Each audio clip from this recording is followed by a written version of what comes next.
Et je vais vous demander de pouvoir cliquer sur un passage. Je sais que vous allez cliquer. J'aimerais que vous puissiez cliquer sur Jean chapitre 3, verset 16. Quelqu'un dit, ouais, aujourd'hui on va lire Jean chapitre 3, verset 16, franchement. Justement, c'est le passage sur lequel on va cliquer ce matin. Et après, on va lire aussi 1 Jean chapitre 4 à partir du verset 8 au verset 10. Jean chapitre 3, verset 16. Est-ce que j'ai vraiment besoin que vous puissiez cliquer dessus? Ou bien vous allez juste cliquer votre mémoire où quelque part ça se trouve? J'aimerais qu'on puisse lire ça ensemble. 1, 2, 3. Car Dieu a tant aimé le monde qu'il a donné son Fils unique, afin que quiconque croit en lui ne périsse point, mais qu'il ait la vie éternelle. Waouh! Quel passage puissant! 1 Jean chapitre 4 du verset 8 au verset 10, la Bible dit « Celui qui n'aime pas n'a pas connu Dieu, car Dieu est amour. L'amour de Dieu a été manifesté envers nous en ce que Dieu a envoyé son Fils unique dans le monde afin que nous vivions par lui. » Verset 10 « Et cet amour consiste non point en ce que nous avons aimé Dieu, mais en ce que lui, Dieu, il nous a aimés et il a envoyé son Fils comme victime expiatoire pour nos péchés. » Nous avons depuis dimanche commencé à parler de la générosité et aujourd'hui j'aimerais parler particulièrement d'un cœur généreux, un cœur généreux. Ces deux passages que nous venons de lire nous montrent à suffisance que Dieu est le premier à être généreux. Vous savez, quelquefois quand on nous demande de louer le Seigneur, nous manquons quelquefois les attributs, nous manquons quelquefois des mots à dire, mais j'ai découvert quelquefois qu'il y avait des mots simples avec lesquels on pouvait louer le Seigneur. Une fois, j'ai entendu un prédicateur dire « Est-ce que vous savez que Dieu est gentil ?» C'est aussi bien de dire à Dieu « Oh Seigneur, merci parce que tu es gentil. » Alors, Dieu est celui qui est le premier à être généreux. La générosité fait partie de la nature de Dieu, simplement parce que Dieu est amour. Et vous le savez, la Bible dit clairement que Dieu est amour. Or, j'aime bien ce que dit un prédicateur que j'apprécie beaucoup. Il a dit une fois, l'amour est parmi les verbes, si pas le seul, mais parmi les verbes qui n'ont pas d'action, qui ne sont pas des verbes d'action. Quand je dis danser, je ne peux pas dire danser sans bouger mon corps dans un rythme. Je ne peux pas dire chanter pendant que je parle. Si je dis chanter, il faut que je me mette à faire une mélodie. Si je dis donner, il faut que je sois en train de donner. Mais quand je dis aimer, il n'y a rien. Il n'y a aucune action qui vient directement quand on prononce le verbe aimer. Pas parce que aimer n'a pas d'action, mais aimer n'est pas directement un verbe d'action. J'ai vu même une phrase qui a été prononcée par des païens dans notre pays que même les chrétiens ont commencé quelquefois à utiliser, mais la conception est très erronée, croyez-moi. On dit que ouais, l'amour n'existe pas. Quelqu'un dit l'amour n'existe pas. Il n'existe que des preuves d'amour. Ça, c'est pas biblique. Mais ce qu'il faut peut-être comprendre, c'est que l'amour n'est pas un verbe d'action parce que l'amour renferme plusieurs actions dedans. Quand on dit aimer, on n'a pas une action claire, on a un ensemble d'actions, une infinité d'actions pour démontrer l'amour. Et si nous disons que Dieu est amour, ça veut dire que Dieu est constitué d'une infinité d'actions qui prouvent son amour. Il est constitué d'une infinité d'actions basées sur un seul caractère, qui est la générosité. Alors, cela veut dire que tu aimes les gens, dire que tu as de l'amour ne veut absolument rien dire. Parce que Dieu lui-même, il est amour, c'est lui qui est amour. L'amour, c'est sa nature, il ne l'a pas, il l'est déjà. C'est dans sa nature, il est constitué d'amour. Mais nous, on ne peut pas vivre cet amour-là sans qu'il y ait un contact avec lui. Quand il y a un contact avec Dieu, c'est la générosité qui te prouve que Dieu est amour. C'est pour ça que la Bible dit « Dieu a tant aimé le monde qu'il a donné ». Ça veut dire que tu ne peux pas dire que tu aimes jusqu'à ce que la générosité se fasse voir. Tu ne peux pas dire, aujourd'hui nous sommes dans une période où en tant que chrétiens, nous aimons bien dire des choses que nous avons et nous démontrons quelque chose d'autre dans ce que nous sommes. Nous sommes très fiers de dire que je suis chrétien, j'aime le Seigneur. Il y a des phrases qui sont vraiment très chrétiennes, hein, ou quand les païens, quelquefois, ils nous regardent, ils ont l'impression qu'on dit quelque chose qui n'a pas de sens. Ils disent, moi, j'aime le Seigneur, oh, nous, on aime le Seigneur, on aime marcher selon le Seigneur. C'est notre jargon chrétien. Mais ce jargon, mes amis, n'a absolument rien à voir. Les gens ne peuvent pas voir ça tant que ça va continuer à être seulement les mots. La seule façon pour les gens d'expérimenter ces choses que nous disons, c'est quand la générosité rend ces paroles pratiques. Alors du coup, Dieu est donc le plus généreux parce que il est même la générosité, il est l'expression par excellence de la générosité. La Bible dit, il a tant aimé le monde, c'est-à-dire que son amour est allé jusqu'au point où ça ne pouvait pas ne pas s'exprimer. Et il a exprimé en nous donnant ce qu'il avait de plus précieux. Parce que justement, retenez bien cette phrase. La générosité est le caractère de celui qui donne pas beaucoup, mais tout. Pas beaucoup, mais tout. La générosité n'implique pas que tu seras en train de donner beaucoup. Parce que la Bible dit clairement que Dieu aime celui qui donne beaucoup. La Bible dit Dieu aime celui qui donne beaucoup, n'est-ce pas? N'est-ce pas? C'est une vraie question. La Bible dit que Dieu aime celui qui donne beaucoup. N'est-ce pas? Voilà, la Bible ne l'a pas dit. La Bible n'a pas dit que Dieu aime celui qui donne beaucoup. La Bible n'a pas dit que Dieu aime celui qui donne peu. La Bible a dit Dieu aime celui qui donne avec un certain état de cœur. Et quand vous regardez comment Dieu lui-même il a exprimé la générosité, comment il a exprimé l'amour, Dieu est celui qui est le plus généreux. Il est la générosité. Il nous a donné tout ce qu'il avait de meilleur. C'est ça le sens de la générosité. Chers frères et sœurs, ta générosité ne s'exprime pas dans le degré de ton engagement à la vie chrétienne. Non, pas du tout.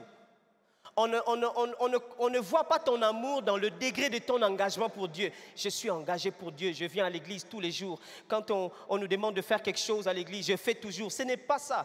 Ta générosité se mesure sur base de ce que tu peux donner aux autres. C'est là qu'on sait voir ton amour. Aujourd'hui, on a l'impression que l'amour est lié à la chrétienté. C'est-à-dire, je suis chrétien, donc je suis comme Christ, donc je suis comme Dieu, donc j'ai de l'amour.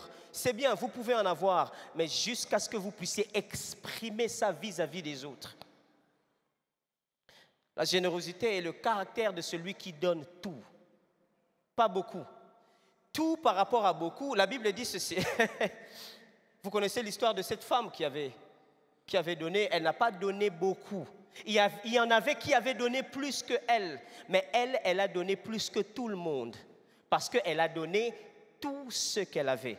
En réalité, elle n'a pas donné seulement tout ce qu'elle avait, elle a donné tout ce qu'elle était. Parce que donner ces 2 pièces d'argent était pour dire qu'elle a sacrifié toute sa vie. N'est-ce pas que la Bible fait la différence entre l'offrande d'Abel et l'offrande de Caïn? Quand vous regardez, vous étudiez l'offrande d'Abel, il a donné ce qui a mis en péril son business. Il a tout donné. Il a tout donné. Alors, avant de commencer à parler des offrandes à l'église, qui fait ceci, c'est le degré de la générosité que vous avez qui détermine même la nature, l'excellence de votre offrande. Ce n'est pas le prix, ce n'est pas le montant que vous donnez. Est-ce que c'est votre tout? Le mal, c'est que dans cette affaire, on a été trop enseigné en nous disant donner pour recevoir, donner pour... Et il y a toujours quelque chose dans la tête qui nous dit, quand je donne, je vais recevoir. Alors que la générosité implique le fait que je donne parce que j'avais déjà reçu. Alors j'aimerais, frères et sœurs, nous exhorter à changer notre mentalité. Si nous voulons transformer cette nation, si nous voulons transformer tout autour de nous, il faut que nous commencions à garder la mentalité selon laquelle nous avons forcément reçu et nous ne pouvons pas ne pas donner. Il faut absolument que nous donnions parce que nous avons reçu quelque chose. Oh, je prie que Dieu délivre notre nation. Je prie que Dieu délivre l'Église dans notre pays. Je prie que Dieu nous donne de plus en plus des cœurs généreux dans cette nation. Je prie que Dieu nous donne des gouvernants généreux. Je prie que Dieu nous donne des médecins généreux. Je prie que Dieu nous donne des policiers généreux. Imaginez-vous vivre dans un milieu où tout le monde dans son travail est généreux. Ça serait déjà comme le début d'un paradis. Ce qui nous tue, c'est juste le manque de générosité. Pas autre chose. Ce ne sont pas les églises qui manquent dans ce pays. Ce ne sont pas des groupes de prière qui manquent. Ce ne sont même pas des prières qui manquent. Les prières, il y en a partout. Une fois, ça fait je ne sais plus combien d'années, j'ai compté les églises depuis l'arrêt où j'étais descendu jusqu'à l'église où j'allais. J'allais dans une église vers Kassavubu. Et j'ai compté, il y en avait 56 de l'arrêt jusque là où j'allais. Vous imaginez, il y avait 56 églises. Donc ce ne sont pas les églises qui nous manquent, mais ce sont des cœurs généreux qui nous manquent.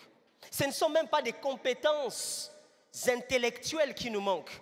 On en a beaucoup. Les intellectuels, on en a beaucoup. Ce que les intellectuels aiment appeler l'intelligentsia. Dans ces pays, on a une grande intelligentsia. L'ensemble de tout ce qui constitue la tête pensante du pays. On en a vraiment. Mais c'est le cœur généreux qui nous manque. Alors, que Dieu nous donne des ministres généreux. Que Dieu nous donne des députés généreux. Que Dieu nous donne des soldats généreux.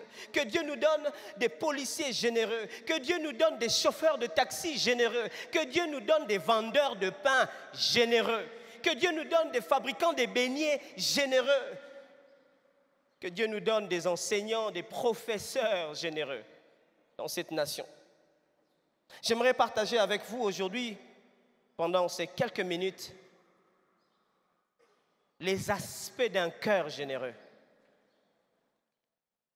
Le caractère ou les caractéristiques d'un cœur généreux. Si la générosité est une affaire de cœur, d'abord,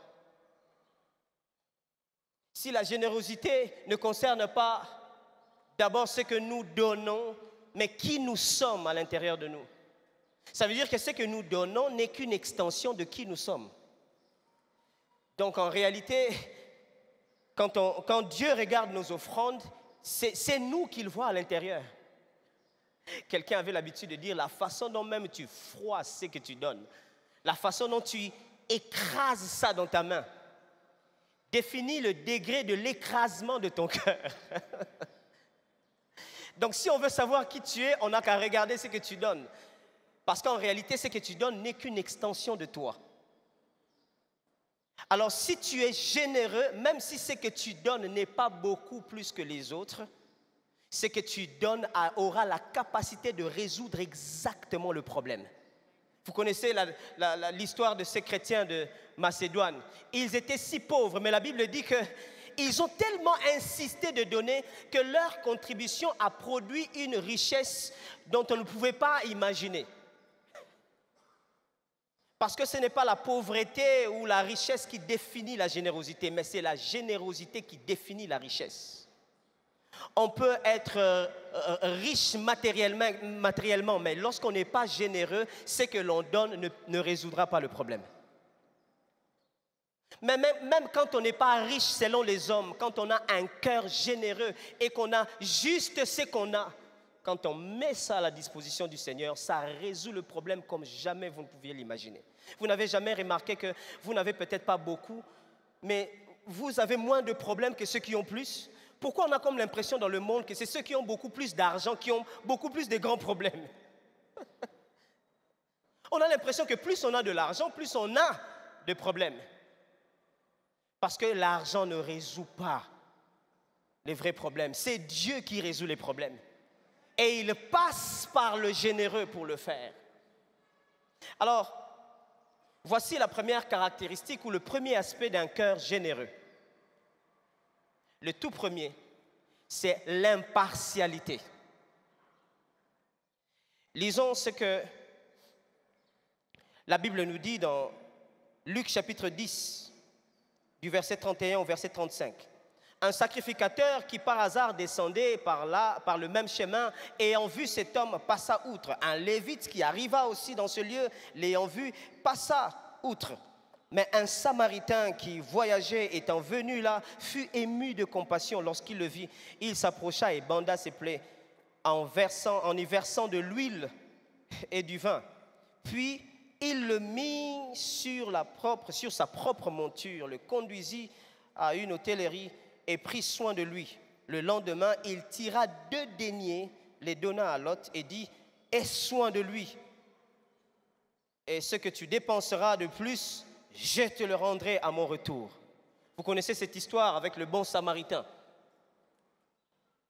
La Bible nous dit que les gens qui étaient habilités à aider cette personne, les vrais serviteurs de Dieu, ceux qui connaissaient la loi, alors que la loi avait dit dans Deutéronome là-bas qu'il ne fallait pas passer outre lorsqu'on voyait quelqu'un souffrir. Dieu a même prévu des lois claires pour ceux qui sont étrangers.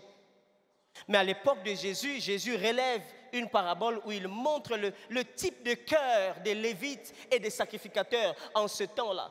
Combien ils étaient tellement éloignés de la générosité qu'ils étaient prêts à rester tellement légalistes et ils voyaient les autres mourir. C'est pour ça que Jésus leur disait, hypocrites, vous donnez la dîme de la menthe, du cumin, mais vous laissez les choses qui sont importantes dans le royaume. L'état du cœur. Jésus n'a pas dit que leur offrande était un problème, mais il a dit que leur état de cœur, c'était pas ça. La fidélité, la miséricorde, la justice. Le Lévite s'est dit, oh, lui il n'est pas Lévite, je ne le connais pas, j'ai vu dans son visage qu'il n'est pas Lévite, donc je ne peux pas l'aider. Oh, lui, le sacrificateur dit, en tout cas je ne le connais pas, je ne l'ai jamais vu à l'église, donc je ne sais pas l'aider. Ah, je ne le connais pas, il n'est pas de ma famille, je ne sais pas l'aider. Ah, je ne le connais pas, il n'est pas de ma tribu. Est-ce qu'il est de chez Benjamin? Est-ce qu'il est de chez Dan? Est-ce qu'il est de chez... Non, je ne le connais pas. Je ne peux pas l'aider. Chers frères et sœurs, retenez ceci. La générosité n'est pas une disposition chrétienne. Quand nous parlons de la générosité ici, nous ne sommes pas en train de parler de quelque chose qui concerne les chrétiens. La générosité n'est pas une disposition chrétienne, mais c'est une caractéristique divine. La générosité n'est pas une affaire des chrétiens. On n'est pas en train d'aider les gens parce qu'ils sont chrétiens. On est censé manifester la générosité c'est parce que c'est dans le caractère de Dieu. Et vous avez vu, la Bible dit que lorsque l'amour de Dieu s'est manifesté pour tous les hommes, il a envoyé Jésus pour que nous vivions en Jésus. La Bible n'a jamais dit que l'amour de Dieu était manifesté pour les chrétiens. Du reste, quand Jésus est mort à la croix, il n'y avait même pas encore le concept chrétien. Alors ce matin, j'aimerais que nous gardions dans notre tête la notion de l'impartialité. On n'aide pas quelqu'un parce qu'il est notre ami. On n'essaye pas d'aider les gens parce qu'ils sont de notre tribu. Ou bien ils sont de notre église. C'est de là que cette affaire d'état d'âme est née. En disant que oui, je ne connais pas son état d'âme. Et c'est lui qui est dans ton église, tu connais son état d'âme. Vous êtes sûr que Dieu, avant de nous aider, la Bible dit, lorsque nous étions encore impies, on n'était même pas juifs. Vous vous imaginez? Même pas juifs. Et les Juifs ont voulu faire de Dieu une affaire de partialité juive. C'est-à-dire que c'est entre nous. Depuis l'Ancienne Alliance, quand ils voient Jésus, ils disent, ah, non, nous on est fils d'Abraham. Un jour ils voient Jean, ils disent, mais nous on est fils d'Abraham, hein, les choses dont tu es en train de nous parler là, nous on est fils d'Abraham. Jean leur dit, écoutez, arrêtez de vous leurrer. Là vous êtes en train de vous leurrer dans cette affaire de fils d'Abraham. Dieu n'est pas aussi partial que vous le croyez. Dieu n'est pas en train de regarder qui sont nés d'Abraham ou pas. D'ailleurs, le concept fils d'Abraham n'est pas un concept biologique. Donc Dieu n'est pas en train de faire une guerre tribale ici. Dieu est dans le salut de tous ceux qui croient en lui. Un jour, même les apôtres ont voulu faire de Jésus, vous vous imaginez, Jésus vient pour sauver l'humanité. Les apôtres veulent en faire une affaire apostolique. Non, c'est un truc de nous. Vous savez, c'est nous qui sommes encore juifs. Bon, attendez, hein. Eux, ils sont païens. Bon, quand ils se convertissent, il faut quand même qu'on voit ils doivent quand même passer un peu. Vous savez, c'est nous les spécialistes de ça. Vous savez ce qui a tué la première église, ou bien ce qui était sur le point de tuer la première église, c'est que les gens qui se convertissaient, c'était d'abord les juifs. Donc, ils ont voulu créer un autre parti juif. Donc, à part les pharisiens, les sadducéens, les esséniens, ils ont voulu créer un autre parti, je ne sais pas comment on allait appeler ça, un parti chrétien. C'est-à-dire que c'est notre affaire à nous, les juifs, c'est nous qui connaissons, c'est nous qui sommes spécialistes, donc les autres, ils doivent d'abord passer par nous. Un jour, Dieu dit à Pierre, écoute, arrête ton affaire là. Quand moi, j'ai décidé de purifier quelqu'un, tu ne peux pas le déclarer impur. Ce n'est pas une affaire de Bisso Batouya. Nous, hein, nous les... C'est une affaire de Dieu. La générosité est une affaire divine, pas une affaire chrétienne. Quand il s'agit d'exprimer la générosité, on n'a pas besoin de connaître les origines des gens, où ils prient, combien de fois ils prient. On s'en fout de ça.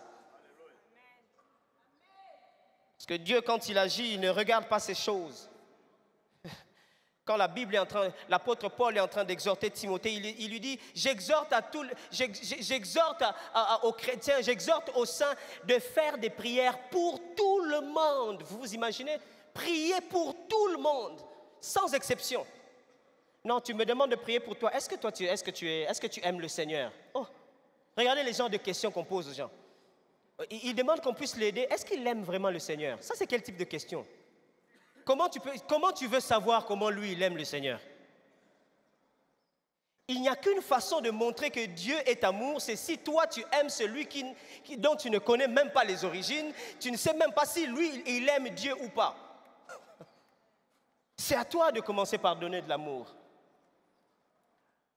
Il parle à Tite, il lui dit, car la grâce de Dieu, salut révélé, salut de Dieu manifesté pour tous les hommes. Il y a toujours un caractère général dans l'affaire du salut, mes amis. Même le salut n'a pas été une affaire d'une simple minorité. Dieu était capable d'endurcir le cœur des Juifs. Vous imaginez, des gens avec qui il a traité alliance depuis longtemps. À cause du fait qu'il ne voulait pas que le salut soit restreint dans un seul peuple, il a dû endurcir.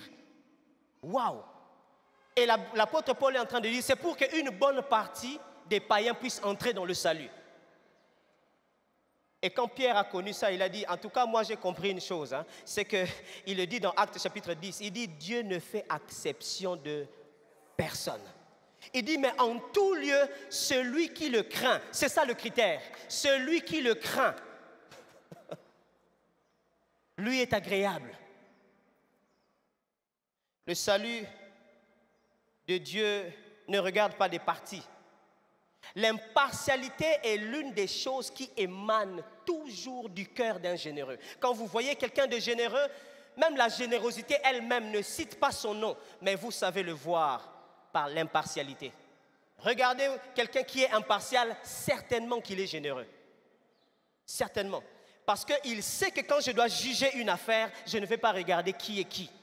Qui est riche, qui est pauvre, qui est de ma tribu, qui est de mon quartier, qui est de mon église. On va exercer la justice. C'est comme ça que l'impartialité fait que Dieu puisse choisir d'autres personnes, même s'il n'est même pas chrétien. Mais Dieu le choisit. Dieu le choisit. Vous savez, vous voulez occuper des places d'influence dans des nations, dans des sociétés, démontrez votre générosité par l'impartialité. Le jour où Dieu voudra faire des grandes choses, il passera par vous. Quand vous êtes généreux. Dieu ne fait que manifester son amour au travers de la générosité. Et il cherche seulement des hommes généreux. Dès qu'il trouve un homme généreux, chrétien ou pas, excusez-moi, mais je vais dire cette chose, on a l'habitude de le dire entre nous. Mes amis, Dieu n'est pas chrétien. Dieu, lui, il n'est pas chrétien. Donc, quand il veut faire quelque chose sur terre, il a juste besoin de trouver un passage. Et croyez-moi, sur terre, les gens qui font passer Dieu, les gens par lesquels Dieu passe pour faire des grandes choses, ce sont des personnes généreuses. Lisez bien dans l'histoire de la Bible. Ce sont des personnes généreuses qui ont fait accomplir la volonté de Dieu pour la plupart des cas. Dieu veut faire quelque chose, il envoie des anges, il passe par Abraham, il les nourrit. Dieu veut faire quelque chose, il veut trouver un endroit où le temple sera construit. Il trouve un homme qui s'appelle Arvana. Arvana n'était personne. Arvana était un petit-fils de Canaan. C'est-à-dire que c'est quelqu'un qui est maudit à la base. Parce que vous savez la malédiction que Canaan avait reçue. Ou ses petits-fils avaient reçu. Cet homme, un jour, David se trouve dans un problème et puis il vient lui demander, en tout cas, est-ce que tu peux me céder? Il avait un grand espace. Je cherche un espace où je vais construire un hôtel pour le Seigneur. Vraiment, je dois faire parce que j'ai fait une gaffe et Dieu est en train de frapper la population là-bas. Est-ce que je veux... Arvana lui dit, hé, papa, prends. Qu'est-ce que tu veux faire? Des sacrifices? Attends, moi-même, je vais t'emmener des bœufs, je vais t'emmener de la générosité. Et vous savez encore, ce qui est grave, c'est que c'est en ces lieux-là, finalement, qu'un jour, Salomon a construit le temple. Pourtant, Arvana est un Jébusien. Il est condamné. C'est quelqu'un qui a reçu une malédiction depuis son arrière-grand-père. Mais il a posé un acte de générosité qui fait qu'à chaque fois qu'on parle de David, à chaque fois qu'on parle de Salomon, on cite toujours l'espace d'Arvana. Quand vous êtes généreux, vous devenez un passage de Dieu. Ça, peu importe, je ne suis pas, comprenez-moi bien, je ne suis pas en train d'encourager les gens à ne pas être chrétiens. Non, je suis en train d'encourager à rester focus sur les objectifs de Dieu. Les chrétiens, nous sommes mieux positionnés pour exprimer la générosité. Ça, c'est clair. Parce que nous avons reçu la générosité en acte. La vie de la générosité a pris chair, elle a habité parmi nous. Donc nous n'avons pas d'excuses, nous les chrétiens. Mais quand Dieu veut faire des choses, malheureusement, quand il arrive, il ne trouve pas des généreux parmi les chrétiens. Malheureusement. L'impartialité. La deuxième caractéristique, je vais vous en citer 5. La deuxième caractéristique, c'est la loyauté. Nous sommes dans 2 Samuel chapitre 12, de 26 à 29. La Bible dit, Joab qui a siégé Rabat des fils d'Ammon s'empara de la ville royale et envoya des messagers à David pour lui dire, j'ai attaqué Rabat et je me suis déjà emparé de la ville des eaux. S'il te plaît, il prie David, s'il te plaît, rassemble maintenant le reste du peuple. Campe contre la ville et prends-la de peur que je ne la prenne moi-même et que la gloire ne m'en soit attribuée. David rassembla tout le peuple et marcha sur Rabat. Il l'attaqua et s'en rendit maître. Waouh! Joab était le général de l'armée de David. Il est allé se battre. Il était au front. Et puis il a gagné la bataille. Il a dit la manière dont les choses sont en train d'aller. Si moi-même je campe, tout le monde va voir que c'est moi qui ai gagné la bataille. On risque de m'attribuer la gloire. Waouh! La loyauté, mes amis. La loyauté. Il dit, en tout cas, la façon dont je vois les choses, je peux faire le bien, mais ça va nuire à mon chef. Seigneur, donne-nous encore des hommes loyaux. Donne-nous encore des femmes loyales. Vous savez, écoutez bien cette phrase. Le généreux n'est pas un opportuniste, mais Dieu est sa part.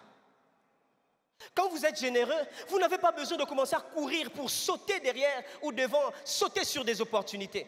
Surtout quand vous savez que ça va nuire à quelqu'un. Combien de fois nous, chrétiens, on se dit, bon, c'est une opportunité, de toute façon, lui il a déjà, moi je manque. Donc c'est une raison pour moi. Joab avait toutes les raisons possibles de prendre, d'assiéger la ville. Lui, il a posé le premier acte. Il a dit la suite, je préfère que ce soit David. Comme ça, tout le monde verra que c'est David qui a gagné. Waouh! Est-ce que nous avons encore des cœurs loyaux dans l'église? Des gens qui disent, c'est vrai que je peux faire ça, mais si je fais ça, les gens vont commencer à croire que c'est moi qui suis le pasteur principal dans cette église. Je préfère faire ce que personne ne voit pour que le reste, que ce soit le pasteur principal qui vienne faire. Waouh! Quand je regarde le docteur Atoms, il me rappelle Joab. Il y a tellement de choses. Aujourd'hui, on entend l'apôtre dire, personne ne sait, mais c'est lui qui a écrit toute la structure de Philadelphie. Personne ne sait. Mais en ce moment-là, qui pouvait le savoir? Personne. Oh, mon frère, j'essaie de dire que Dieu sonde ton cœur. Vous savez, il y a des choses quand on fait, toi-même tu sais que bon, si je le fais, ça va nuire à tel, ça va nuire. Mais bon, c'est une opportunité aussi pour moi. Hein? Que faire? Si je ne la saisis pas, bon, je ne sais pas la prochaine fois. J'ai jamais compris un truc. Nous sommes allés aux États-Unis. Nous sommes allés faire le travail de Dieu aux États-Unis. Je ne sais pas pourquoi ce sont les Congolais seulement qui font ça. À chaque fois qu'on rencontrait un Congolais, sa première question c'était « Vous comptez rester ?» Je dis « Non, mais attends, c'est que vous ne pouvez pas venir comme ça, facilement, comme ça, et ne pas rester. » Mais justement, si je suis venu facilement, il faut que je rentre. Un chrétien, mes amis, un généreux n'est pas un opportuniste. Parce qu'il sait qu'il y a encore beaucoup d'autres opportunités. Il n'est pas question des opportunités données à moi. Il est question des opportunités. Oh my God. Écoutez, les opportunités qui s'offrent à un généreux, ce ne sont pas ses opportunités à lui. Ce sont les opportunités de l'accomplissement des objectifs de Dieu. Dès que tu sautes, tu te précipites sur une opportunité, tu fermes la porte à Dieu. C'est fini. Dieu ne pourra plus passer par toi. Ouais, c'est vrai que c'était juste un voyage, mais bon, il faut quand même bien voir les choses. Il y a même quelqu'un qui m'a prêché sur ça. Prédication. Il dit, tu sais, Dieu ne fait jamais rien au hasard.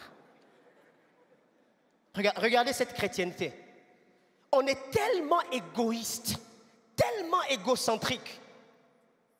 Mais la question c'est, pourquoi lui, qui n'a jamais été capable de m'inviter, pourquoi c'est lui qui me demande de gâcher une opportunité de Dieu comme ça?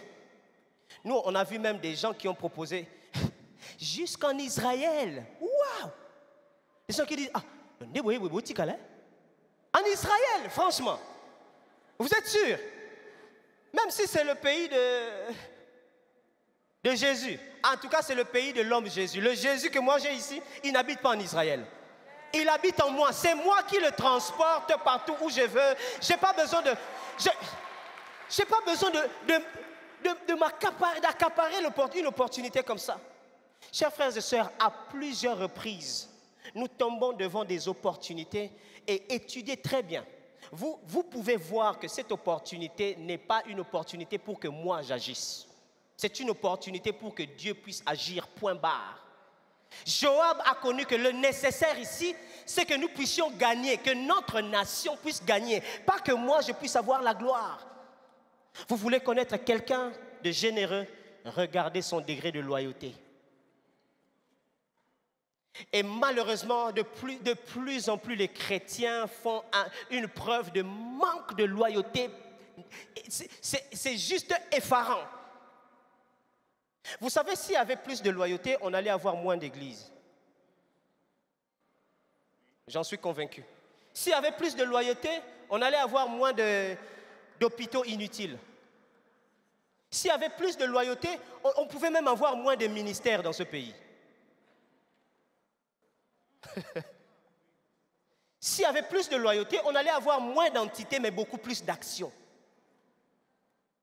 Mais c'est par manque de loyauté. Chacun veut toujours avoir comme une partie où lui, il règne. Il veut avoir son terrain où il règne. Oh, ce n'est pas comme ça que ça se passe. Fais partie du royaume des cieux. C'est le royaume des cieux qui a un principe selon lequel on n'est pas régi sur un seul homme qui est roi sur des gens, mais le royaume des cieux est régi selon un principe où c'est tout le monde qui est roi dans son secteur. Tu n'as pas besoin de sauter sur l'opportunité qui va discréditer l'autre. La loyauté. Un généreux n'est pas un opportuniste. On ne saute pas sur toutes les opportunités. Je me souviendrai toujours, on a voulu faire... On s'est séparés à l'époque avec Papa Cool. Et puis, voilà, on était libres et tout le monde voulait... Voilà, maintenant, qu'est-ce qu'on peut faire? Et puis on a reçu un contrat pour faire une production. Et puis on nous dit, petit, vous savez que vous êtes, ça dit que cool est tombé. Là c'est bon quoi. C'est-à-dire que l'erreur qu'il a faite de vous laisser partir comme ça, il va le regretter. Parce que vous êtes Louis x3. Alors si vous acceptez de signer juste ce contrat, on fait des albums. C'est-à-dire que Louis, il est cuit. Parce que vous êtes sa force. Effectivement, il n'avait pas totalement tort.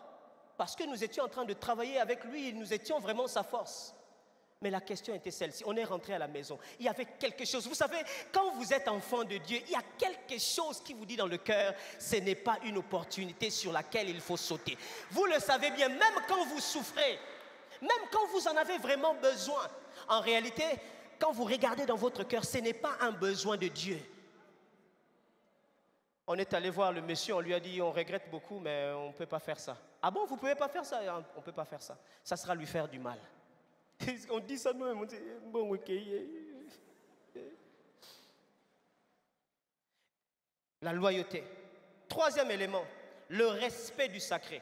Vous voulez connaître quelqu'un qui est généreux? Regardez comment il sait respecter les choses sacrées. La Bible nous parle dans Esdras chapitre 6. Je ne vais pas lire ça à faute de temps. C'est le roi Darius qui est en train de donner de l'ordre. Il donne l'ordre pour qu'on puisse reconstruire le temple d'Israël. Parce que les enfants d'Israël étaient en captivité. Et selon la Bible, le roi Cyrus avait déjà décrété qu'on puisse laisser les Juifs aller construire leur temple pour rendre un culte à Dieu. Et le roi Darius vient, il continue à faire respecter ça. Parce qu'il savait que le Dieu d'Israël n'était pas n'importe quel Dieu, il ne fallait pas blaguer avec. Eux, ce sont des païens, Darius c'est un païen, Cyrus c'est un païen. Mais quand il s'agit du Dieu d'Israël, on ne blague pas. Vous savez pourquoi certaines nations dans ce monde continuent à être puissantes? Allez voir leurs dirigeants, ils savent respecter les choses de Dieu. Ce n'est pas comme quelquefois où n'importe qui peut dire n'importe quoi sur l'Église. Il y a des nations qui savent donner de la valeur. Je ne parle pas du nombre, mais la valeur à l'Église. Et nous, quand on les voit, on se dit, oh non, ce sont des nations païennes. Oui, ce sont des nations païennes, mais il existe des principes qui ne regardent pas qui est païen, qui est chrétien. Et ils respectent tellement l'Église qu'ils donnent même des avantages quelquefois à l'Église. Ils remettent quelquefois des taxes à l'Église. Le respect du sacré.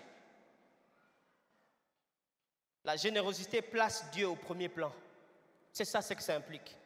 Dieu au premier plan. Que je sois président, que je sois ministre, que je sois gouverneur, que je sois chef d'entreprise, que je sois Dieu au premier plan. Vous voulez savoir quelqu'un qui est généreux? Regardez quelle place il donne aux choses sacrées. La quatrième des choses, l'intégrité. J'aimerais lire cette histoire. Dans Jean chapitre 12, de 1 à 7, la Bible nous dit, 6 jours avant la Pâque, Jésus arriva à Béthanie où était Lazare, qu'il avait ressuscité des morts. Là, on lui fit un souper. Marthe servait et Lazare était un de ceux qui se trouvaient à table avec lui. Marie, ayant pris une livre d'un parfum de nard pur de grand prix, oignit les pieds de Jésus et elle lui essuya les pieds avec ses cheveux. Et la maison fut remplie de l'odeur du parfum. Un de ses disciples, Judas Iscariote, fils de Simon, celui qui devait le livrer, dit, pourquoi n'a-t-on pas vendu ce parfum? Judas, vraiment, il était seulement Judas. Pourquoi n'a-t-on pas vendu ce parfum? 300 deniers, il connaît même le prix de vente. 300 deniers pour les donner aux pauvres. Il disait cela, non qu'il se mit en peine des pauvres, mais parce qu'il était voleur et que tenant la bourse, il prenait ce qu'on y prenait, ce qu'on y mettait. Mais Jésus dit, laisse-la. Vous savez, quand Jésus dit à Judas, laisse-la, c'est-à-dire que Jésus connaissait bien les trucs que Judas faisait. Il dit, toi on te connaît, on connaît ton affaire là de laisse-la tranquille. Tu aimes toujours embêter les gens qui font ce genre de choses. Laisse-la tranquille. Ce parfum, elle a gardé, laisse-la garder ce parfum pour le jour de ma sépulture. Judas trouve mal le fait qu'une femme vienne dépensé pour Jésus. Et la Bible dit clairement, ce n'est pas parce qu'il aimait les pauvres. Vous savez, qu'est-ce que cela veut dire? Cela veut dire que toute possession de biens est un test d'intégrité. Toute possession de biens est un test d'intégrité.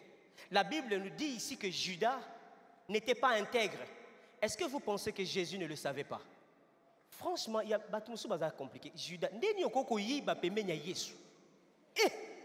tu vois bien que le gars, il connaît les pensées des gens. Voleur, mais il est là. Non, il faut qu'on se soucie des pauvres. Parce que, mais voleur. Écoutez, ce n'est pas parce que tu voles que tu es forcément voleur. Il existe des vrais voleurs. Ils le sont d'abord dans leur cœur. Un vrai voleur finira par voler, même s'il vous donne l'impression. Et lui, quand il vole, c'est du sérieux. Vous savez, je vous dis, il y a des gens qui volent, c'est pas vraiment qu'il l'a voulu, il est très mal. Et quelquefois, même quand on l'arrête, tu peux savoir que ce gars ici, il n'avait pas l'intention de voler. C'est pour ça que je prie que Dieu nous donne la justice qu'il faut dans cette nation. Il y a des gens, quand on les arrête, tu sais qu'il ne l'a pas fait sciemment. Mais il y a des grands voleurs qu'on ne connaît pas. Ils le sont dans leur cœur et le jour où eux, ils volent, c'est la cata. Alors, c'est des gens de Judas. Ils sont toujours là avec des belles promesses. Nous, on va faire ceci, on pense faire cela. Nous, on est ceci. Voleurs, voleurs. Et le jour où ils volent, le jour où vous découvrez ça, c'est grave. C'est des trous que vous ne pouvez même pas combler. Voleurs. Mais Judas, il ne savait pas une chose. Le fait qu'on lui avait donné la caisse de Jésus, c'était un test d'intégrité. Chers frères et sœurs, je pense qu'il existe des choses que Dieu a faites dans ma vie. Et mon intégrité consiste à ce que moi aussi je puisse faire ça pour les autres. C'est Dieu qui m'a mis dans un test d'intégrité pour voir si je resterai intègre. Je ne suis que le fruit de la générosité des gens. Je ne connais aucun effort que je fournis pour être ce que je suis. Je ne suis que le fruit de l'intégrité de plusieurs personnes. Des personnes qui ont serré la ceinture. Je me souviendrai toujours avec pasteur Moutipaï. Cette époque où notre pasteur nous a envoyés aller étudier. Et lui-même, il n'avait plus d'argent. On commençait à se dire comme les enfants d'Israël. Est-ce qu'il n'y avait pas de sépulcre pour mourir au Congo? Pour qu'ils viennent nous laisser ici en Afrique du Sud. Mais lui aussi, là où il était, certainement qu'il était en train de pleurer. Seigneur, j'ai obéi à ta volonté, mais je n'ai plus rien. Qu'est-ce qu'il faut que je fasse? Jusqu'à ce qu'on entende qu'il a finalement sacrifié un grand cadeau qu'il avait reçu. Pasteur Nadej, je ne sais pas comment vous avez fait à cette époque-là. C'était la seule voiture que vous aviez. J'ai dit au pasteur Moutipa, il faut qu'on écrive au pasteur. Il ne peut pas faire ça. C'est la seule voiture qu'ils ont. Mais pourquoi il a fait ça? Aujourd'hui, je comprends une chose. C'est un test d'intégrité. Dieu dit, Eric, si j'ai fait ça pour toi, tu dois faire ça pour les autres. J'aimerais te dire combien de fois tu as bénéficié des générosités. Combien de fois? Combien de fois tu as été victime de la bonté de Dieu par la générosité? Judas ne pouvait pas le savoir. Il était dans un test d'intégrité. Et c'est ça qui l'a emmené à la mort, justement. Et Dieu dit dans Malachie, vous me volez, mais vous dites que, en quoi est-ce qu'on t'a volé? Il dit, vous me volez quand vous n'amenez pas à moi des choses dont j'ai besoin. Est-ce que vous n'avez pas en vous des choses dont Dieu a besoin? Pour aller commencer à regarder ceux qui manifestent la générosité d'un mauvais œil. Lui, il veut certainement qu'on sache que c'est lui qui fait beaucoup. Il est en train de répondre à l'intégrité de Dieu dans sa vie. Toi, tu ne le sais pas. Il sait d'où il vient. Il connaît combien de fois il est sorti d'un pétrin à cause de la générosité des gens. Et il veut aussi, lui, être un passage par lequel Dieu sera en train de sortir les autres du problème. En dernier lieu, c'est la gratitude. Toujours dans cette histoire, cette femme, mes amis, vous n'avez peut-être pas remarqué, elle est venue faire ce cadeau à Jésus. Parce que justement, dans un chapitre avant, Jésus avait ressuscité son frère, c'est la sœur de Lazare. J'imagine cette femme en train de regarder Judas, il dit, parles, tu ne connais pas, tu ne sais pas d'où nous venons. Tu n'as pas de cœur. Ça fait presque 1 mois que mon frère était mort. Il a fait 4 jours et personne ne pouvait le ressusciter. Il a commencé même à sentir mauvais. Il était là dans un sépulcre. Toute la famille en deuil, l'espoir de la famille parti. Tous les projets qu'on pouvait faire avec lui, personne. Les projets sont morts, l'argent est parti, l'espoir est parti. Il y a certainement une fiancée quelque part qui avait tout à chambouler de partout. Mais cet homme est venu, juste sa présence, avec une seule phrase. Lazare sort. Mon frère est sorti. En une seule minute, notre deuil s'est transformé en danse. En une seule minute, tous les projets qui sommeillaient se sont réveillés à nouveau. Et tu me dis que je ne devais pas faire ce que je fais. Tu es fou. Or, la Bible dit, mes frères, que nous étions exactement comme Lazare. Nous étions morts dans nos péchés. On n'avait personne pour venir nous sauver. Pas un membre de famille, pas un PDG, pas un ministre. Personne ne pouvait nous sauver, juste Jésus. Et tu es en train de dire que je ne peux pas faire ça. Elle a posé un acte de gratitude en oignant les pieds de Jésus. Mais écoutez la réponse de Jésus. Laisse-la. Elle a gardé ce parfum pour le jour de ma sépulture. Vous savez, frère, c'est terrible. Écoutez, je vais finir par ici. Cette femme a posé un acte prophétique. Et sachez-le très bien, que toute possession des biens, non, pas celui-ci, donnez-moi l'autre. C'est qu'à chaque fois que vous êtes généreux, voilà, la gratitude généreuse, quand la générosité s'exprime par la gratitude, c'est souvent le déploiement du prophétique. Je vais vous dire pourquoi. Jésus dit que ce qu'elle a fait ici, elle a préparé quelque chose pour ma sépulture. Je vais vous dire une chose, c'est peut-être un peu choquante. C'est à cause de cette femme que Jésus était ressuscité. Elle a donné à Jésus l'onction qu'il fallait pour le jour de sa mort. Écoutez, la Bible est juste merveilleuse. Quand Jésus est mort, le jour où Jésus est mort, quand on le descendait de la croix, c'était déjà le jour du sabbat.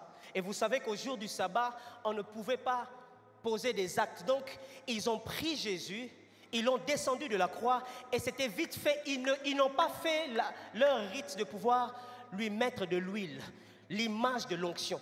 Jésus, quand il est descendu de la croix, il n'y avait pas d'huile parce que c'était le jour du sabbat déjà et il fallait rapidement l'amener à son tombeau. Et ils ont fait ça rapidement. Vous savez comment je le sais? Ma Bible me dit dans Marc chapitre 16 que le 3e jour, les femmes se sont réveillées le matin et ils ont couru vers la tombe pour aller embaumer, littéralement pour aller oindre Jésus. Parce que ça n'a pas été fait quand il était descendu à la croix. On avait fait les choses à la va-vite. Et quand elles arrivent, elles cherchaient qui allait rouler la pierre. Donc c'était déjà devenu compliqué. Or, quand Jésus est entré dans la tombe, il avait suffisamment d'onction qu'il fallait. My God. Il avait suffisamment d'onction qu'il fallait pour qu'il sorte de la tombe. Et cette onction est venue exactement de cette femme qui a posé ce geste ce jour-là. En oignant les pieds de Jésus, sans le savoir, elle était en train de dire, tu vas ressusciter. Personne ne s'occupera de toi. Mais là où tu seras, malgré la pierre qu'on placera, quelque chose se passera. Tu vas sortir de là. Cette femme a été sensible par sa générosité en appliquant sur Jésus l'onction dont il avait besoin pour sortir de la tombe. Parce que Dieu savait que le jour où on mettrait Jésus à la tombe, il ne serait pas oint. Ils allaient faire ça rapidement. Et l'onction d'huile, c'est l'image du Saint-Esprit. Cette femme a placé en Jésus le potentiel qu'il fallait pour que quand Jésus serait en train de mourir, quand il ne saurait rien du tout, quand son corps serait faible, il aurait suffisamment de potentiel de pouvoir sortir de la tombe. Et c'est cette femme qui a posé cet acte. C'est pour ça que Jésus a dit à Judas, tu ne peux pas comprendre ce que cette femme a fait. Laisse-la tranquille, parce que l'huile qu'elle a mise là, elle m'a déjà d'avance embaumé. Elle m'a d'avance oint afin que je sois capable de sortir du tombeau. Cette femme est la femme grâce à laquelle Jésus a été capable de sortir du tombeau. C'est pour ça qu'à chaque fois qu'on parle de l'histoire de la résurrection de Jésus, en fait, cette femme était à la base. À cause d'un geste de générosité. Chers frères et sœurs, quand votre générosité ne s'arrête pas par les mots et que ça vient avec la gratitude. Vous savez, quelquefois on manifeste la gratitude mais par des paroles. Seigneur, merci. Seigneur, je te bénis. Mais lorsque votre gratitude a comme base la générosité, vous posez un acte. Prophétiquement, vous êtes en train d'ouvrir la porte à quelque chose qui sommeillait quelque part, là où tout le monde croit que c'est fini. Et cette femme, en voyant son frère sortir de la mort, je ne sais pas qu'est-ce qui s'est passé dans son esprit. Quelque chose lui disait, cet homme ici, Jésus, il aura besoin de quelque chose qui l'aiderait à sortir de la tombe. Quand Lazare est sorti de la tombe, c'est Jésus qui a parlé. Mais quand Jésus est à la tombe, qui va parler? La seule chose qui parlera, c'est l'onction qu'il y a en lui. Et il n'y avait personne pour lui faire cette onction-là. Cette femme l'a faite avant même que Jésus ne meure. Aucun disciple n'a vu ça, aucun grand pasteur n'a vu ça, même celui qui disait qu'il pouvait mourir pour Jésus, il n'a pas vu cet aspect des choses. La mère de Jésus n'a pas vu ça, Joseph n'a pas vu ça, aucune personne, Lazare lui-même n'a pas vu cet aspect. Une femme simplement qui a manifesté la gratitude dans son esprit, elle a activé la résurrection de Jésus. Chers frères et sœurs, votre gratitude, mélangée de la générosité, peut produire des actions prophétiques inimaginables. Que Dieu vous bénisse. Est-ce que vous pouvez vous lever pour que nous puissions prier?